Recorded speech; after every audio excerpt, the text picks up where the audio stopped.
2021년을 살아가는 우리의 주된 정서는 불안함이라는 한 단어로 표현할 수 있을 것 같습니다.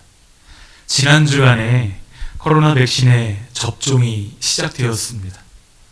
혹 부작용은 없을까 걱정하는 사람들이 많이 보입니다. 또 학기 개학이 눈앞에 있는데 이번 학기는 무사히 다닐 수 있을까? 아까 예배 시작하기 전에 어떤 선생님 이야기를 들었는데 작년에 학교를 한 번도 가지를 못했다는 거예요. 온라인으로만 수업을 들었는데 올해는 학교에 잘 갈 수 있을까? 이런 걱정.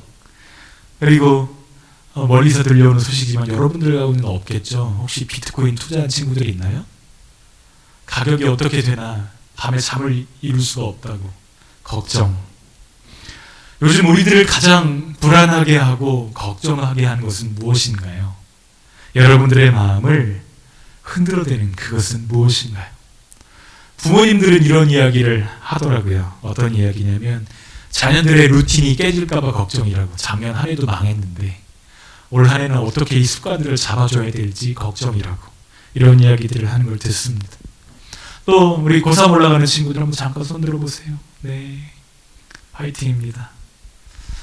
작년 한 해는 정말 초유의 사태가 벌어졌습니다. 수능이 연기되는 일이 처음으로 있었죠. 와, 어떤 친구들은 공연 예술 쪽에 꿈을 가지게 되었는데 내가 이 꿈을 꾸는 게 맞나? 근본적인 고민까지도 하는 친구들도 보게 됩니다.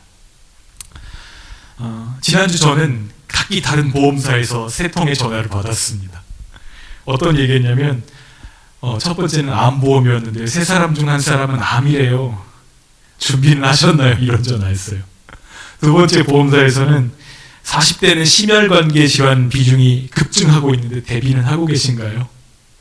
그리고 또 하나는 40대 남성 치료비 가운데 치과 치료비 지출이 가장 많다는데 보험은 가지고 계신가요? 각기 다른 곳에서 전화를 했는데 내가 지금 잘 살고 있나 싶을 정도로 이거 준비를 안 하고 어떻게 살고 계시냐는 얘기를 계속 듣습니다.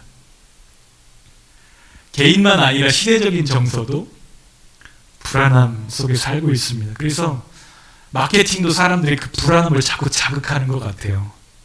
코로나 시대에 혹시라도 밖에서 바이러스라도 묻어서 들어오면 어떡하지?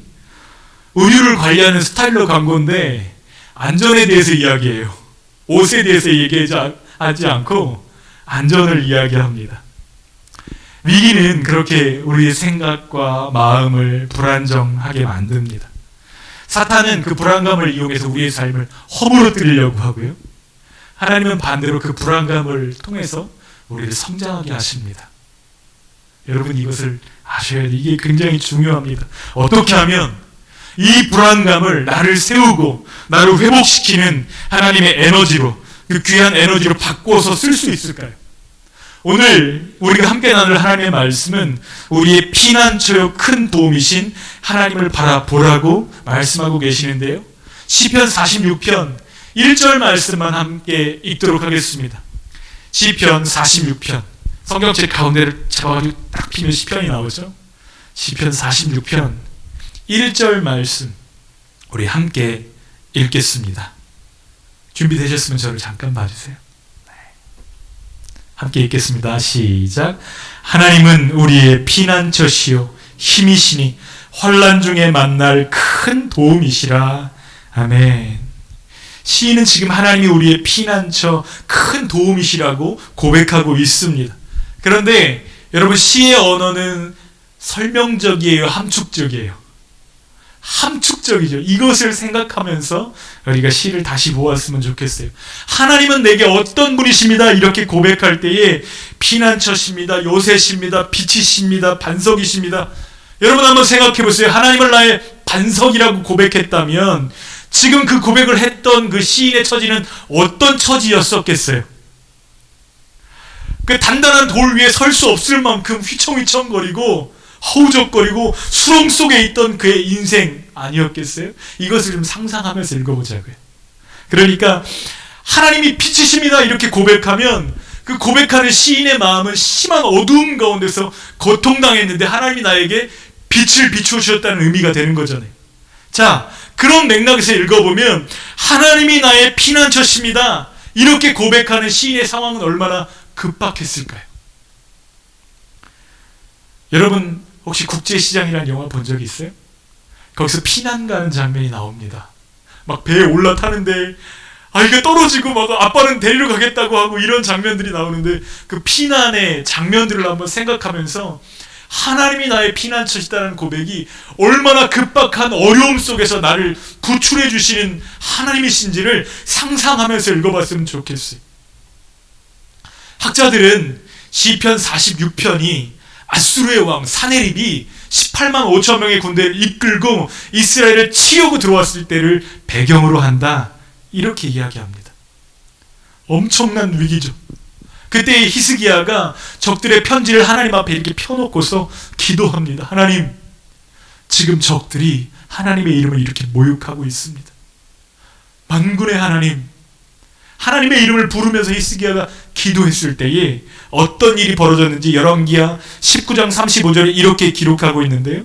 밤에 여호와의 사자가 나와서 아수르 진영에서 군사 18만 5천 명을 친지라. 아침에 일찍이 일어나 보니 다 송장이 되었더라. 누가 싸워주신 거예요? 하나님이 싸워주신 거예요. 그 위기 가운데 마음은 마치 도간에 든 쥐처럼 막 오그라들고 있는데 그 상황 가운데 하나님을 찾고 하나님께 피할 때 하나님이 싸워주시는 역사를 기록하고 있습니다. 교회사적으로도 시편 46편은 굉장히 중요한 시인데 이 시편 46편과 깊은 연관을 가지는 한 사람이 있습니다. 내 주는 강한 성이요. 이 찬송가 들어본 적이 있죠? 그 찬송을 지은 사람이 누군 줄 아세요? 종교개혁자 마틴 루터입니다. 그런데 이 시편 46편의 별명이 루터의 시편입니다. 마틴 루터가 95개조 반박문을 비텐베르크 성당에다 게재했을 때 그는 종교 재판에 회부됩니다. 한번 생각해 보세요. 교황에게 대적한다는 것은 목숨을 내어놓는 것을 의미합니다. 왜냐하면 그 교황은 전체주의라는 그 통제를 가지고 다른 목소리를 내는 걸 용납하지 않습니다. 교황의 권위가 성경의 권위보다 높을 수는 없기 때문에 성경으로 돌아가야 된다, 루터가 외친 거죠. 목소리를 높이는 종교개혁자들 가운데 많은 사람들은 화형을 당했습니다. 산채로 불에 태워 죽임을 당했다는 거예요. 그러나 중세 타락한 카톨릭이 행하고 있는 그 모습들을 루터는 참을 수가 없었습니다. 그 타락의 정점이 뭐죠? 면죄부입니다. 면죄부를 판매하는 거예요. 여러분 누구나 다 타락할 수 있지만 그 타락의 중심에 서 있는 사람이 우리가 타락했다고 고백하는 것이 쉬운 일이 아니에요. 면죄부가 무엇이냐면 교황이 교회의 부족한 재정을 채우기 위해서 재물을 봉헌한 사람들에게 죄를 면해준다는 뜻으로 교부하는 거예요. 증서를. 헌금을 하면 죄를 면해줍니다. 가톨릭에는 죽은 사람이 가는 곳을 세 가지로 표현합니다. 천국이 있고요, 지옥이 있고요, 그 중간에 연옥이 있습니다. 연옥. 근데 천국 가기엔 부족하고 지옥 가기엔 아까운 사람들을 단련하는 곳이 이 연옥인데 정화라는 과정을 거치면 천국에 들어갈 수 있는데 이 연옥에 있는 시간을 엄청난 고통으로 묘사합니다. 그래서 이렇게 설교하는 거예요. 당신의 가족이 지금 연옥에서 고통받고 있습니다. 그런데 천국으로 옮겨갈 방법이 하나 있습니다. 뭔데요? 면죄부를 사시면 됩니다. 딸랑하고 헌금통에 여러분들의 그 헌금이 떨어지는 소리에 맞추어서 연옥에 있던 영혼이 천국으로 올라간다는 논리로 말씀을 전하는 거예요. 그때 젊은 신학자 루터가 이런 모습을 바라볼 때에 자신의 신앙 양심으로서는 도저히 견딜 수가 없는 그 불붙는 것 같은 마음이 들어서 마침내는 95개조 반박문을 기록했고 그것을 11월 31일 만성절이라고 하는 교회의 모든 위인들을 기념하는 절기에 사람들이 여러 곳에서 찾아올 거 아니에요. 절기니까. 그 많은 사람들이 볼 수 있도록 성당 정면에다 붙여버린 것입니다. 이 날을 기념해서 사람들이 그것을 보고 유럽의 교회들이 뒤집어집니다. 며칠 뒤에 이것 때문에 루터는 종교회의에 소집이 됩니다. 소환이 된 거예요. 보름스 종교회의에 나갈 때에 교회 지도자들이 루터를 내려다보면서 얘기를 했어요. 당신이 그동안 했던 말, 당신이 써왔던 저작들, 그리고 교회를 비판했던 내용들 취소하시오. 그러면 사면하겠노라. 이렇게 이야기합니다. 그때 루터의 마음은 두 가지 생각으로 싸웁니다. 하나는 주장을 철회하고 내가 정말 살고 싶다는 생각이었고, 또 하나는 나를 바라보면서 기도하고 기대하고 있는 후배들이 있는데 내가 꺾이면 교회는 생명력을 잃고 말 것이다. 그 두 가지 마음이 마음속에서 막 싸우는 거예요. 내 생명이 경각에 달려 있습니다. 두 가지 마음이 아직 정리가 되지 않을 때에 말미를 주십시오 요청하고 나왔는데, 다시 회의가 열렸을 때 루터가 이렇게 대답합니다. 뭐냐면, 양심을 거슬러서 행동하는 것은 옳은 일이 아닙니다. 나의 양심은 나의 주장을 철회할 수 없다고 말합니다. 그리고 나서 이렇게 고백했어요. 하나님이여, 내가 여기에 있나이다. 나를 도우소서.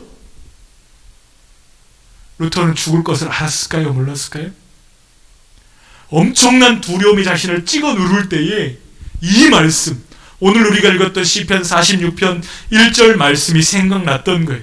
그리고 그는 내 주는 강한 성이요, 이 찬양을 작곡해서 함께 종교 개혁을 일으키는 동역자들에게 힘을 불어 넣어 주었습니다.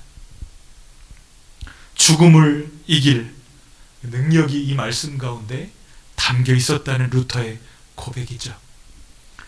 여러분, 동물원에 가서 타조 본 적이 있나요? 타조는요, 두려움이 올 때 이렇게 두려움에 직면합니다. 너무너무 두려운 대상이 나에게 다가올 때 고개를 땅에다 쳐박습니다. 눈이 보이지 않도록 고개를 땅에다 쳐박는 거예요. 보이진 않아요. 근데 위험이 사라진 건 아닙니다. 어떤 사람들은 타조와 비슷한 방법으로 불안을 이기려고 합니다. 끊임없이 게임을 합니다. 그리고 이렇게 이야기하면 나는 불안하지 않다. 불안하지 않다. 불안하지 않다. 100번 얘기해 보세요. 달라질까요? 오히려 더 마음이 쪼그라들고 위축되는 것을 경험하게 될 것입니다. 이러한 방법들은 하나님의 자녀들이 두려움을 대하는 바른 방법이 아닙니다. 하나님은 우리가 어떻게 하기를 원하실까요? 여러분의 성경책에 밑줄을 그으세요. 1절 말씀에 밑줄을 그어보십시오. 우리의 피난처요, 큰 도움이 되신 하나님께 나아가라고 우리를 도전하고 계십니다. 이것만큼은 흔들리지 않을 거야, 굳건할 거야, 변하지 않을 거야, 이렇게 생각했던 것들이 흔들릴 때가 있습니다. 갑자기 사고가 납니다. 멀쩡하던 사람이 갑자기 사고가 나요. 깜짝 놀랐어요. 타이거 우즈 선수가 교통사고가 나가지고 발목 아래가 박살이 나서 이제 선수 생명이 끝날 수도 있다. 골프를 쳐야 되는데 설 수 없는 상태가 된 거죠. 여러분, 이러한 일들이 그에게만 일어날까요? 갑자기 몸이 아파요. 몸이 아픈데 컨트롤할 수 있는 한계를 넘어갈 때가 있습니다. 그러니까 보험사들이 그렇게 열심히 일을 하는 거죠. 소중한 계획을 세웠어요. 공들여 세웠습니다. 열심히 준비했어요. 그런데 그 계획들이 물거품처럼 사라지고 속절없이 무너질 때가 있습니다. 그런데 시인이 우리들에게 알려주는 비밀은 무엇이냐면 바로 그때가 하나님을 경험할 수 있는 놀라운 찬스라는 거예요. 바로 그 순간이 피난처 되신 하나님, 나의 도움 되신 하나님을 만날 수 있는 절호의 기회라고 우리에게 도전하는 것입니다. 큰 바람과 파도로 배가 깨질 정도의 위기 속에서 두려워했던 제자들 여러분 기억하십니까? 예수님 좀 일어나 보세요. 배 밑창에서 너무 고단해서 주무시고 계시는데 예수님을 막 흔들어 깨우면서 지금 이 상황에 주무시면 어떡하냐고 예수님께 화를 냈던 제자들, 우리가 죽게 되었습니다 고백할 때에 여러분, 그들의 진짜 소망은 무엇이죠? 그 배에 예수님이 함께 타고 계시다는 거 아닌가요? 큰 바람과 파도를 향해서 잠잠하라 말씀하시는 그 주님이 나와 함께 계시다는 것, 그것이 진짜 소망인데 그들은 그것을 지금까지 알지 못했던 거예요.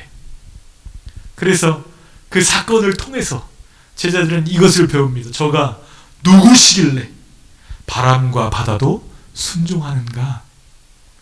예수님을 알게 된 거죠. 우리가 코로나 전에는 상상도 못했던 지금 생활을 살아가고 있습니다. 숫자가 줄면 코로나 금방 끝나겠지 이런 생각하고요. 숫자가 늘어나면 다시 돌아갈 수 있을까? 이런 생각들을 합니다. 사실 3월이 되면 우리 성도님들과 함께 새벽 기도도 하고 모임들이 조금씩 확장되어져 갈 수 있도록 계획들을 세우면서 준비하고 있었는데, 교회가 원상태로 돌아가려면 얼마나 걸릴까? 이런 생각들. 과연 돌아는 갈 수 있을까? 이런 상황이 지속될 때 연약한 성도들은 그 믿음을 지켜낼 수 있을까? 나는 제대로 하고 있는 게 맞나? 여러 가지 번잡한 생각과 고민들이 막 마음을 뒤흔들어 댑니다. 그런 나와 같은 동일한 여러 가지 복잡한 어려운 상황 가운데 있는 성도들을 향해서 주님은 2번씩이나 친절하게 말씀해 주십니다. 46편의 7절과 11절을 한번 읽어볼 텐데요. 이쪽에 앉아 계신 분들은 7절, 이쪽에 앉아 계신 분들은 11절을 읽도록 하겠습니다. 동시에 읽도록 하겠습니다. 시작. 만군의 여호와께서 우리와 함께 하시니 야곱의 하나님은 우리의 피난처시로다. 아멘. 여러분, 동일한 내용을 2번씩이나 강조해서 알려주고 계세요.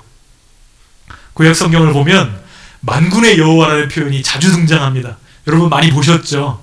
오늘 우리가 찬양 가운데도 만군의 여호와 이렇게 고백했는데 하나님의 이름 가운데 하나예요. 여호와 체바오트. 뭐라고요? 여호와 체바오트. 뜻은 모든 군대의 하나님, 군대를 주장하시는 하나님, 온 세상을 만드시고 온 땅을 통치하시는 하나님이라는 뜻이에요. 그러니까 온 땅을 다스리며 통치하시는 그 능력의 하나님이 우리와 함께 하시고 우리의 피난처 되신다는 내용을 2번씩이나 지금 강조해서 이야기하고 있습니다. 여러분, 현실이 너무나 두렵고 그 두려운 현실 앞에 내 자신이 무기력해질 때, 소중한 계획이 무너질 때에도 두려워하지 마십시오. 아직 끝난 게 아닙니다. 5절 말씀은 이렇게 선포합니다. 하나님이 그 성중에 계심에 성이 흔들리지 아니할 것이라. 새벽에 하나님이 도우시리로다. 아멘. 하나님이 이스라엘 백성이 거주하는 그 성 가운데 함께 계시는 것이 진짜 소망이고요. 그 하나님은 새벽 이른 시간부터 백성들을 도우시기 위해서 일하신다는 사실입니다. 사랑하는 친구들, 11절 말씀, 우리와 함께 계시겠다는 주님의 이 약속에 우리 대신에 여러분의 이름을 넣어서 한 번 더 읽어봤으면 좋겠어요. 우리라는 2글자 대신에 여러분들의 이름을 넣어서 11절 말씀을 한 번만 더 읽겠습니다. 함께 읽어볼까요? 시작. 만군의 여호와께서 은혜와 함께 하시니 야곱의 하나님은 은혜의 피난처시로다. 아멘. 아멘. 오늘도 우리와 함께 하시는 분 하나님이십니다. 우리 하나님은 만군의 여호와이시며 우리의 피난처이시기에 우리는 어떤 상황과 환경 속에서도 흔들리지 않을 것입니다. 나만 혼자 남겨진 것 같은 그런 시간이 있잖아요. 외로움과 고독함이 몰려오는 시간이 있습니다. 지친다, 힘들다, 이런 고백이 입속에서 툭 튀어나올 때가 있습니다. 그때마다 우리가 바라봐야 될 분, 만군의 하나님 여호와라고 고백되어지기를 원합니다. 오늘도 나와 함께 하신 하나님은 만군의 하나님 여호와 체바오트이십니다. 이렇게 고백했으면 좋겠어요. 흔들리지 않는 믿음, 흔들리지 않는 피난처이신 주님을 갖고 있는 사람들만 그렇게 고백할 수 있습니다. 주님께 믿음으로 달려가는 저희들 되기를 원해요. 제가 요즘에 저희 자녀들과 자주 보는 프로그램이 개는 훌륭하다, 이 프로그램을 자주 보는데요. 거기서 당당하게 짖는 개는 주인이 항상 옆에 있어요. 주인이 옆에 서 있는 것만 의식해도 개들이 굉장히 당당하게 짖습니다. 근데 주인으로부터 떨어뜨려 놓으면 얌전해지더라고요. 하나님이 우리와 함께 하신다는 것을 정말 믿는다고 한다면 여러분, 우리가 어깨를 폈으면 좋겠습니다. 믿음으로 두려움을 이기게 하시고 흔들리는 세상 속에 살지만 우리가 피할 수 있도록 피난처 되어주시는 하나님께 하나님 정말 잘 시작하게 해주세요. 이 시간 우리 함께 기도했으면 좋겠는데요. 새 학기 시작하면서 하나님이 나의 피난처, 하나님이 나의 도움 되심을 선포하면서 나갔으면 좋겠습니다. 이번 학기를 시작할 때 여러분 앞에 어떤 일들이 기다리고 있는지 우리는 알 수 없어요. 그런데 시인이 고백했듯이 산이 흔들리든지 그것이 흔들려서 바다 가운데 빠지는 일이 있다고 해도 나는 요동하지 않을 것입니다. 왜요? 하나님이 나의 피난처, 하나님이 나의 반석 되시기 때문입니다. 이 고백이 우리의 고백되게 하실 줄 믿습니다. 우리가 아까 우리의 이름을 대신 넣어서 그 말씀을 읽었는데요. 그것이 우리의 기도 제목 되었으면 좋겠습니다. 하나님, 이번 학기 시작할 때 주님이 나의 힘 되어 주시고 주님이 나의 도움 되어 주시옵소서. 주님, 모든 만남 가운데 주님이 주인 되어 주셔서 하나님 저희들을 이끄시고 그곳에서도 예수의 힘을 반사하는 주님의 멋진 제자로 살게 하여 주시옵소서. 여러분 이 시간 우리 함께 기도했으면 좋겠습니다. 기도하겠습니다.